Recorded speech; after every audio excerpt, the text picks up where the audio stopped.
आज शुभ Karman news के studio में मौजूद हैं डॉक्टर बलविंदर सिंह गोत्रा, जो कि सरकारी कॉलेज से प्रिंसिपल रिटायर हुए हैं और लाडवा विधानसभा क्षेत्र के निवासी गांव से सरपंच का चुनाव लड़ने जा रहे हैं। प्रोफेसर साहब के बारे में मैं बताना चाहूँगा कि इन्होंने इंग्लिश में पीएचडी किया हुआ है और हरियाणा के कई सरकारी कॉलेजों में प्राध्यापक के रूप में इन्होंने पहले अपनी सेवाएं दी। उसके बाद कई कॉलेजों में प्रिंसिपल के रूप में सेवा करते रहे और अब रिटायरमेंट के बाद समाज की सेवा के उद्देश्य से सरपंच का चुनाव लड़ना चाहते हैं और अपने गांव की तरक्की में कुछ योगदान देना चाहते हैं। सबसे पहले डॉक्टर साहब, आपका स्वागत है शुभ कर्मन टीवी के स्टूडियो में। मैं आपसे जानना चाहूँगा, क्योंकि आप शिक्षा के क्षेत्र से जुड़े रहे और आपका बहुत लंबा अनुभव है, आप अपने गांव में शिक्षा के लिए क्या करना चाहते हैं? सबसे पहले तो मैं आपका धन्यवाद करता हूं कि आपने मेरे को अवसर दिया अपने स्टूडियो में आने के लिए और मेरे विचार अपने गांव के वासियों तक पहुंचाने के लिए। जहां तक शिक्षा के लिए काम करने की बात है, मेरी प्रायोरिटी यही रहेगी, क्योंकि मैं सारे जीवन मेरा एजुकेशन के लिए बीता है और मैं चाहता हूं कि मेरा गांव भी एजुकेशन के मामले में सबसे बेस्ट गांव में से एक गांव बने। और आज के दिन में हमारे गांव में सिर्फ मिडिल स्कूल है और मेरा ये उद्देश्य रहेगा, मेरे ये प्रयास रहेंगे कि इसको अपग्रेड करवा के पहले 10th क्लास का, फिर उसके बाद +2 यानी 12वीं तक का किया जाए। इसके साथ साथ एक गर्ल्स कॉलेज का भी निर्माण करवाने का प्रयास करूँगा। तो उसके साथ साथ और भी कई तरह की एजुकेशन से संबंधित समस्याएं हैं कि जैसे बच्चे, हमारे पास में नवोदय स्कूल है पर उसमें बच्चों का एडमिशन नहीं हो पाता है, क्योंकि पता नहीं उनको कैसे एडमिशन लेना होता है। तो मैं कोशिश करूंगा कि उनके लिए कोचिंग सेंटर बनाया जाए ताकि अपने अच्छे बच्चों की तैयारी करा के ज़्यादा से ज़्यादा बच्चों को नवोदय स्कूल में एडमिशन करवाया जा सके। इसके साथ साथ कम्पिटिटिव एग्ज़ाम्स की भी तैयारी करवाने का प्रयास करेंगे हम, ताकि हमारे बच्चे ज़्यादा से ज़्यादा पढ़ लिख के अच्छी जॉब्स को प्राप्त कर सकें। और इसके अलावा एक मेरा एक सपना ये है कि एक लाइब्रेरी स्थापित की जाए अपने गांव में, एक रीडिंग रूम स्थापित किया जाए ताकि वहाँ पे बच्चों को कम्पिटिटिव से रिलेटेड किताबें हों, अखबार हों, मैगजीन आती हों, ताकि जो वैसे भी कोई टाइम पास करना चाहता है तो पढ़ लिख के जो भी संसार में हो रहा है उसके बारे में उनको जानकारी रहती रहे। और सबसे अहम बात यह है कि मेरा ये एक ड्रीम है कि मैं अपने गांव के जो सरकारी स्कूल है, गवर्नमेंट मिडिल स्कूल है, उसमें ऐसी फैसिलिटी दूं कि उसमें एक प्राइवेट से भी ज़्यादा अच्छे तरीके का उसको मैं सौंदर्यीकरण करना चाहता हूं कि जो फैसिलिटीज़ अच्छे प्राइवेट स्कूल में होती हैं, मैं ऐसा स्कूल अपने गांव का बनाना चाहता हूं। बहुत बढ़िया डॉक्टर साहब, आपका तजर्बा है शिक्षा के क्षेत्र में और मुझे पूरी उम्मीद है कि आप अपने इस तजर्बे से गांव वासियों की भलाई के लिए शिक्षा के क्षेत्र में उल्लेखनीय काम कर सकते हैं। मैं अब जानना चाहता हूं डॉक्टर साहब, भी गांव की कई समस्याएं होती हैं और आपके गांव में काफ़ी समस्याएं देखने को मिली हमें। आप क्या समस्याएं समझते हैं जिनका सुधार प्रमुखता के आधार पर आप करना चाहोगे? सबसे पहले तो हमारे गांव में साफ सफाई की व्यवस्था बिल्कुल भी अच्छी नहीं है, जगह जगह पे कूड़े करकट के ढेर लगे हुए हैं। तो मेरा ये एक प्रयास रहेगा कि गांव को पूरी तरह से साफ सुथरा गांव बनाया जाए, इसमें किसी प्रकार का कूड़ा करकट कहीं भी दिखाई न दे। और उसके लिए हम स्पेशली घरों से कूड़ा कलेक्ट करने का प्रयास करेंगे और उसको इकट्ठा करके उसको फिर अच्छी तरह से डिस्पोज करेंगे ताकि उससे बीमारी वगैरह ना फैल सके।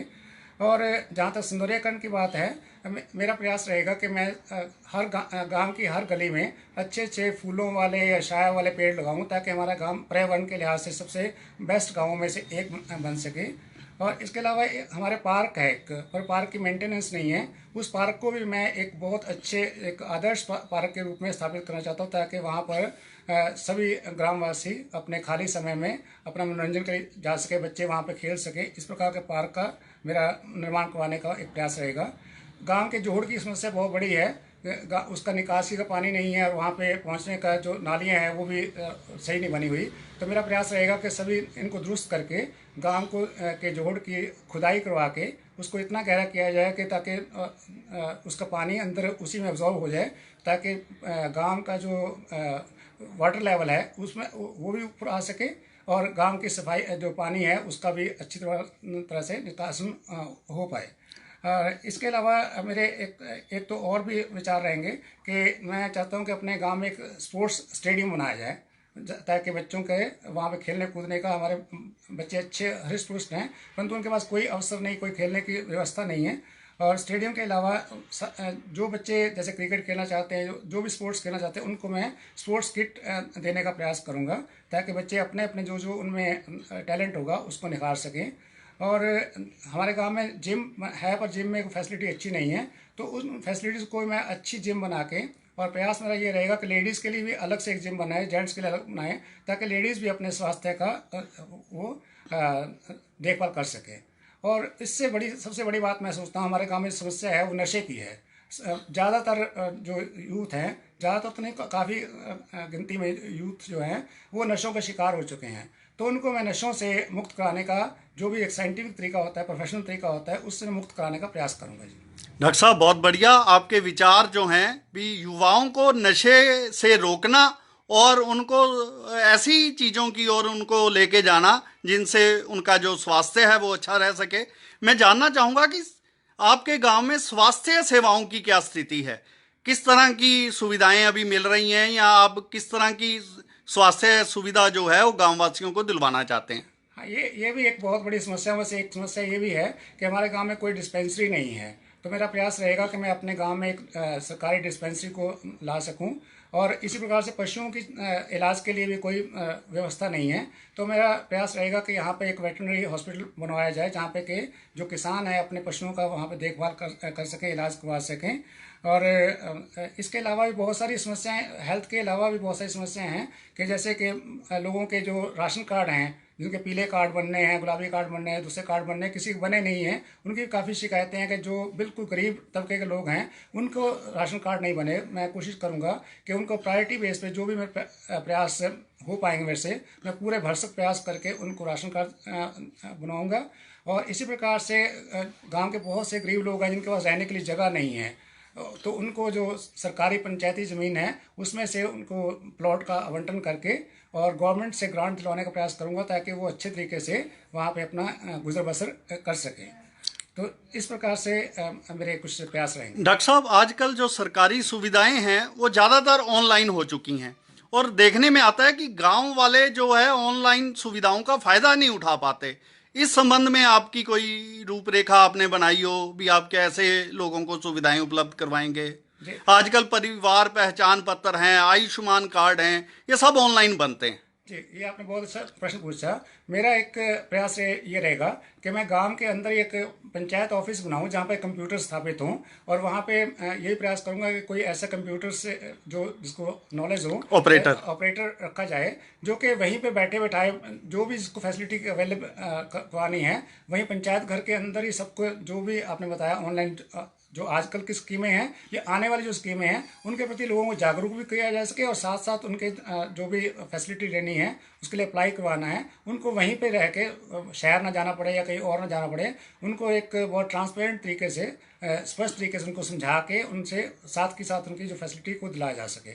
और जितनी गवर्नमेंट की स्कीम्स हैं, मेरा प्रयास रहेगा कि सारी की सारी स्कीम्स का हर जो भी लाभार्थी है जो उसके तक पहुँचाने का प्रयास रहेगा। डॉक्टर साहब, आपने युवाओं की भी बात की, शिक्षा के क्षेत्र की भी बात की। मैं जानना चाहता हूं कि महिलाओं और जो सीनियर सिटीजन होते हैं गांव के, जो बुजुर्ग हैं, उनके लिए कुछ आपने कोई योजना बनाई हो या आप कुछ करना चाहते हो?